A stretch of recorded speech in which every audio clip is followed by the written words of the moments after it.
इधर उत्तर प्रदेश सरकार ने कोरोना काल में दिया जाने वाला मुफ्त राशन रोक दिया है। अब गेहूं 2 रुपए किलो और चावल 3 रुपए किलो में खरीदना पड़ेगा। जो राशन प्रधानमंत्री गरीब कल्याण योजना के तहत मिल रहा था वो भी अब सितंबर के बाद नहीं मिलेगा। देखते हैं ये रिपोर्ट। हापुड़ की रहने वाली संगीता के पति रेहड़ी लगाते हैं। 4 बच्चों समेत 6 लोगों के परिवार के लिए अब तक मुफ्त राशन एक वरदान से कम नहीं था, लेकिन अब इनको राशन लेने के लिए गेहूं 2 रुपए किलो और चावल 3 रुपए में लेना पड़ेगा।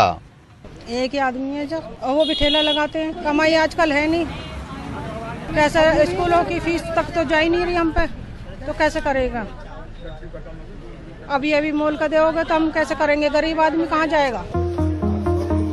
बीजेपी की उत्तर प्रदेश में सत्ता वापसी का एक बड़ा कारण मुफ्त राशन योजना को बताया जाता है। इस योजना के तहत करीब 15 करोड़ लोगों को 2020 में मुफ्त अनाज देने की घोषणा उत्तर प्रदेश सरकार ने की थी, लेकिन जानकार मानते हैं कि सरकारी बजट पर योजना भारी लगने लगी है। कोरोना के वक्त देश भर के 80 करोड़ लोगों को मुफ्त राशन दिया गया। मुफ्त राशन योजना पर सरकार को करीब 2.87 लाख करोड़ रुपए खर्चा करना पड़ा। इस योजना को अगर 6 महीना और बढ़ाया गया तो सरकार पर 80,000 करोड़ रुपए अतिरिक्त खर्चा आएगा। दरअसल रूस यूक्रेन युद्ध और जलवायु परिवर्तन के चलते दुनिया भर में खाने पीने की चीजों के दामों में खासा उछाल आया है। ऊपर से उत्तर प्रदेश जैसे बड़े राज्य में गेहूं की सरकारी खरीद महज 3-3.5 लाख टन हुई है, जो कि 15 साल में सबसे कम है। साथ ही कहीं सूखा कहीं बाढ़ के चलते खरीफ के फसल की बुआई का रकबा भी घटा है।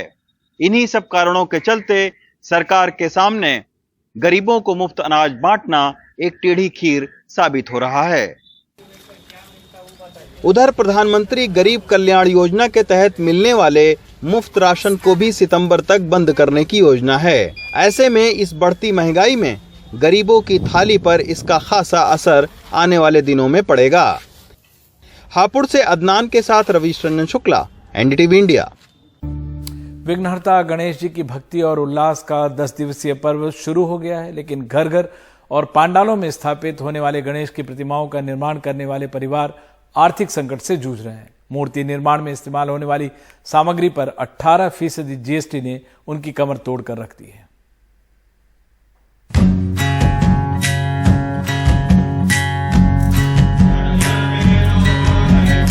लंबोदर, गजानन, गणनायक, विनायक, गणपति, नाम अनेक लेकिन वो हर रूप में एक। हालांकि इन मूर्तियों को बनाने वाले मूर्तिकारों की तकलीफें, विघ्न कुछ बढ़े हुए हैं।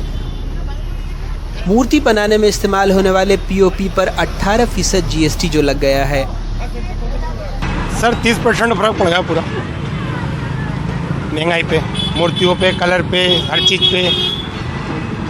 गाड़ी भाड़ा, लगेज मगेज, हर चीज़ महंगी होती आ रही है। मूर्तियों का सामान महंगे होते आ रहे हैं। पहले बिकती थी वो 700 रुपये में और अब बिकती है 1200-1400 रुपये में।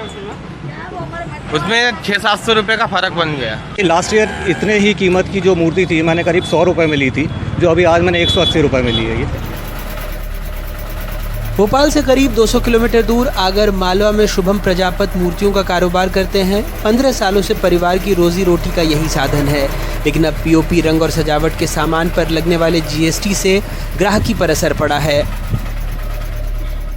जीएसटी लगा दिया गया है हमारे प्रोडक्ट पर। जो इस मटेरियल से जो कलर है, रंग है, जो इस बनाने की जो पीओपी मिट्टी है, उस पर भी जीएसटी लगा दिया गया है। इस साल हमारे को माल डबल रेट में मिला है।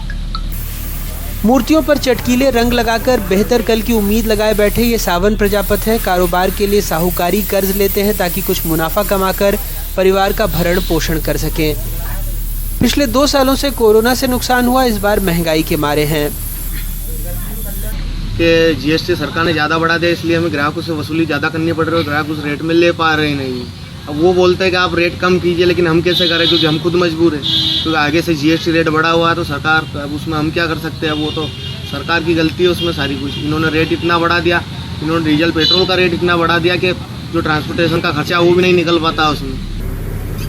मूर्ति निर्माण के लिए प्लास्टर ऑफ पेरिस का बड़ी मात्रा में इस्तेमाल होता है। पहले एक बोरी प्लास्टर ऑफ पेरिस 100 रुपये का मिलता था, जो अब जीएसटी लगने के बाद करीब 140 में मिल रहा है। वहीं रंगों के दाम भी 1.5 गुना तक बढ़ गए हैं। सजावट में इस्तेमाल होने वाली सामग्री करीब 2 गुना दामों पर अब मिलती है। ऐसे में लागत अधिक हो गई है। पिछले साल कोरोना के चलते जो स्टॉक बच गया था वो भी अब बिक नहीं पाया है। ये सजाने का जो सामान था पहले 500 रुपये का आता था, अब 700 रुपये का आता है। रेट बढ़ गई, कलर में भी रेट बढ़ गया है। ये 1200 रुपये का डब्बा आता था, अब 2000 में आ रहा है कलर का। हाँ, ये ऑरेंज कलर है ये से। और ये पीओपी का जो 600 रुपये का आता था, ये भी 1200 रुपये में आ रहा है। मेहनत भी जो करते हैं, हमारी दाढ़ की भी नहीं निकलती है इसमें। परंपरागत रूप से पंडालों में बड़ी मूर्तियां स्थापित करने वाले लोग भी अब छोटी मूर्तियों की तरफ रुख करने लगे हैं। हम बड़ी मूर्ति देखने आए थे, हाँ, तो क्योंकि बजट ज़्यादा होने की वजह से हम फिर ये छोटी वाली मूर्ति देख रहे हैं। कई भक्त अब मिट्टी की मूर्तियां बनाने लगे हैं, घर लाने लगे हैं। परंपरा भी यही है, लेकिन आज भी अपने चटक रंगों की वजह से पीओपी की मूर्तियां ज्यादा डिमांड में हैं। कहीं ये बाप्पा हैं, कहीं बबुआ।